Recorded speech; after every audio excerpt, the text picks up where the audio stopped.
ان الشعب بيكره الفنانين بحقيقي، ما بيحبهمش خالص. اللي مش سعيد يولع.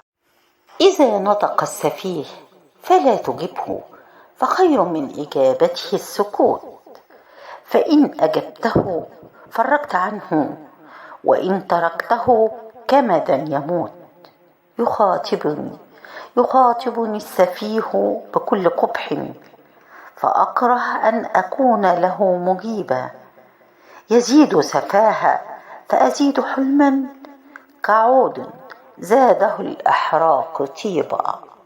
انتوا طبعا الناس الجهلة ما تعرفش الكلام ده، هتفضلوا تبهدلوا وتدبحوا في الفنانين يا شعب مصر كتير. قيمتكم بترموها وتدوسوا عليها. ما ينفعش حد يسيب التخلف يسوق النور. هتفضلوا تبهدلوا وتدبحوا في الفنانين يا شعب مصر كتير. قيمتكم بترموها وتدوسوا عليها وفاكرين ان هيبقى لكم قيمه بعد كده. الفن المصري بيدي ناس الزباله بتعشق الزباله دي، جبل بقى وربنا مستفها في وسط عايشين مالهمش قيمه وهيموتوا، ولا حد هيدرى كانوا مولودين امتى، ولا عاشوا عملوا ايه، ولا ماتوا امتى، ولا لهم لازمه اصلا.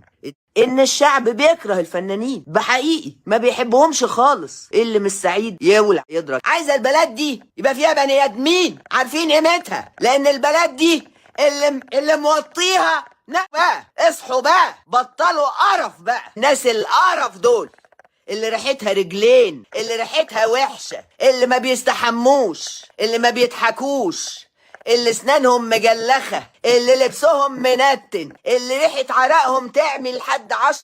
السلام عليكم.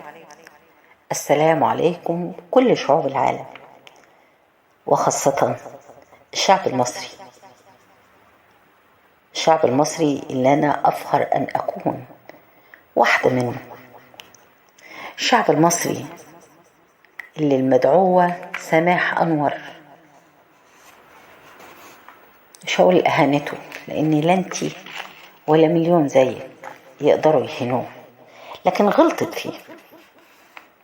غلطت في شعب مصر، شعب الحضارة والتاريخ، شعب 7000 سنة حضارة، شعب قيمة وقامة، كله رموز يفتخر بيها، كله رموز توضع تاج على الرؤوس. مصر اللي قالوا عنها أم الدنيا، مصر اللي ذكرت في القرآن ادخلوا مصر إن شاء الله آمنين، مصر اللي اتقال عن جنودها خير أجناد الأرض. مين انتي؟ مين انتي وتاريخك ايه عشان تغلطي في شعبها؟ مصر مهد الحضارة وأرض الديانات، مصر اللي المولى عز وجل كلم سيدنا موسى فيها في طور سيناء في أرض مصر.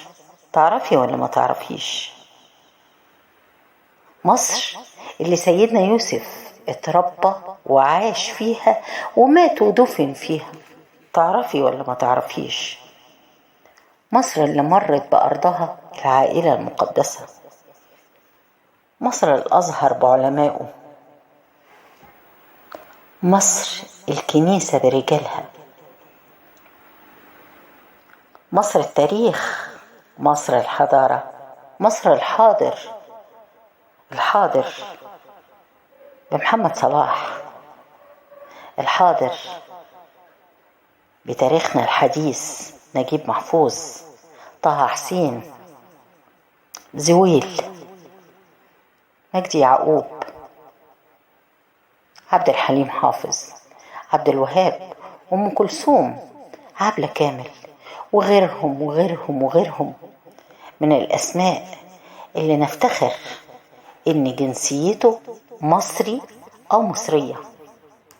مصر سعد زغلول وصفية زغلول، مصر قاسم أمين،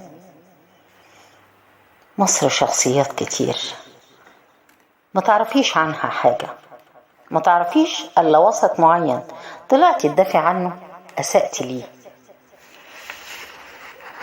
كل مهنة فيها الصالح وفيها الطالح، كل مهنة فيها اللي يرفعها لفوق واللي يخفز بيها الأرض. اتكلمت عن الشعب وقلتي الناس بتكره الفنانين وبتبص لهم بصة دنيئة وبتشتمهم وتبهدلهم. لا، البصة دي مش لكل الفنانين، عفوا، لفئة معينة، فئة ما عرفتش تحترم المهنة ولا تحترم نفسها. زي أي مهنة، لو اللي شغال فيها ما عرفش يحترمها يستحق النظرة دي وأكتر منها. قلتي الناس الزبالة بتعشق الزبالة، ولا حد هيدرى بيهم عاشوا امتى وماتوا امتى ولا ليهم لازمة أصلا. تقصدي بيهم مين؟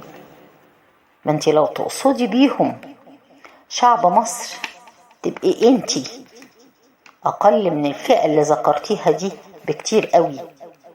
الناس اللي انتي تقصديها زبالة ولا حد هيدرى بيهم، الناس دي هيدرى بيهم ناس كتير قوي، لأنهم هيسيبوا وراهم سمعة طيبة، هيسيبوا وراهم ريحة عطرة، هيسيبوا وراهم أولاد وأحفاد وأعمال صالحة تمجد حياتهم وتعطر ذكراهم.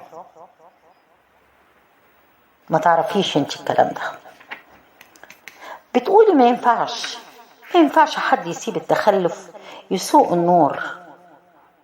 مين التخلف ومين النور؟ الشعب هو التخلف، وانتي وامثالك النور. انتي نور بأمارة ايه؟ ده انتي نور قاطع وملوش عداد ولا ينفع معاه كارت مسبوق الدفع، لان انتي ضلمة، انتي نكرة في الوسط بتاعك. مين يعرفك؟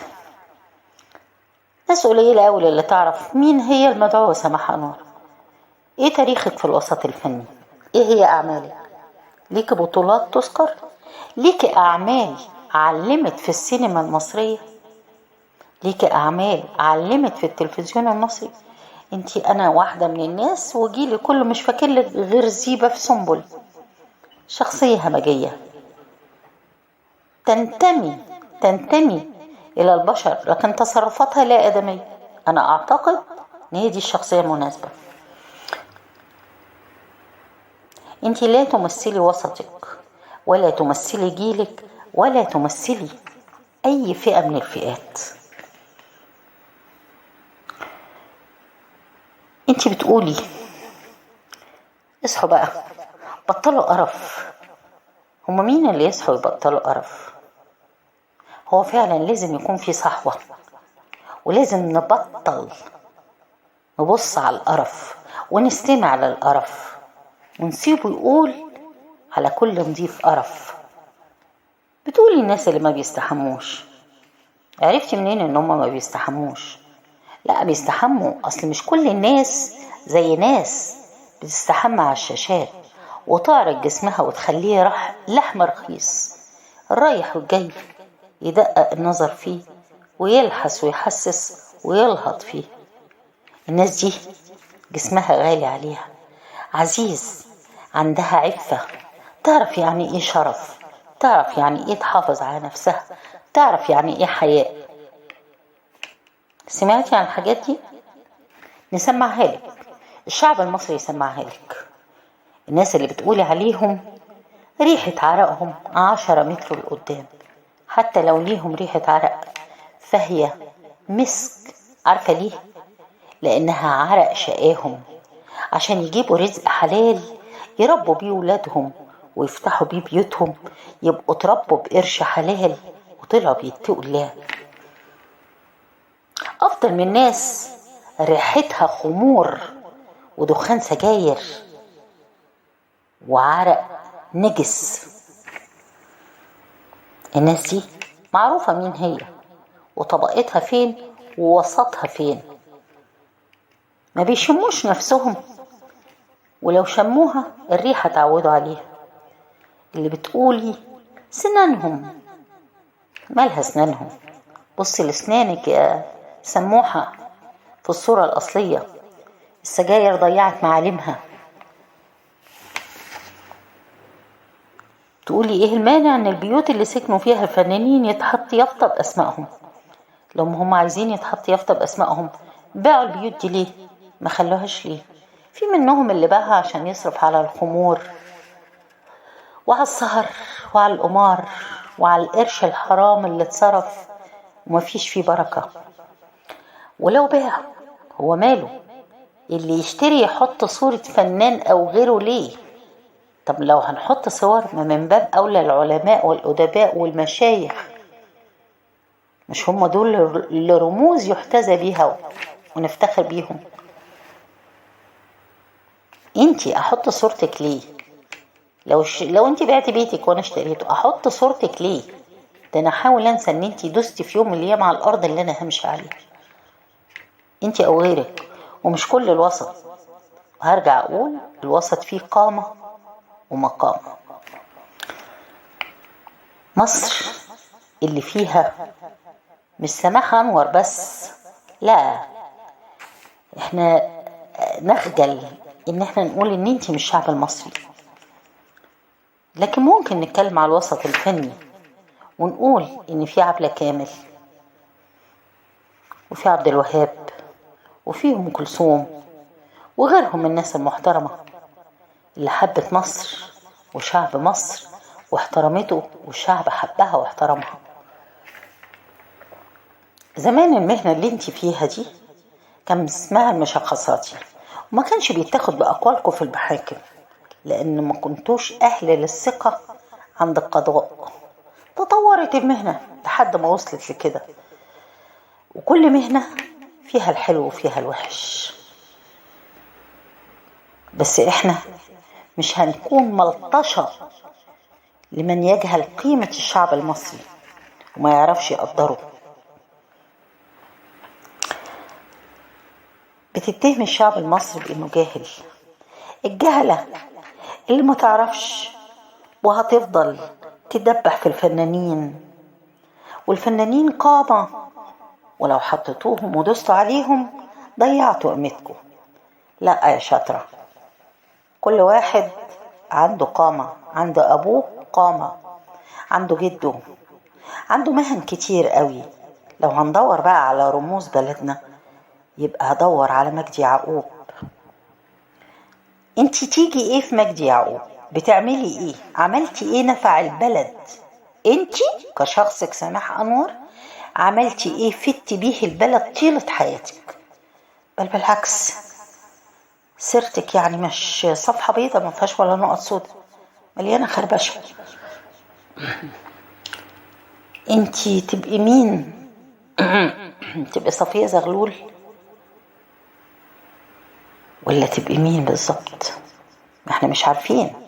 تاريخك فين؟ تاريخك معاكي لوحدك في كراستك لوحدك. في جهلة ما يعرفوش، ما يعرفوش سماح انور لانها مش تاريخ ومش علم ومش رمز ومش شخصية يعترف بيها. انتي بتقولي اللي مش سعيد يولع. اللي مش سعيد بايه؟ بوجودك في حياتنا؟ انتي وجودك ولا فارق معانا، خسارتك مكسب، خسارتك لينا احنا مكسب كبير.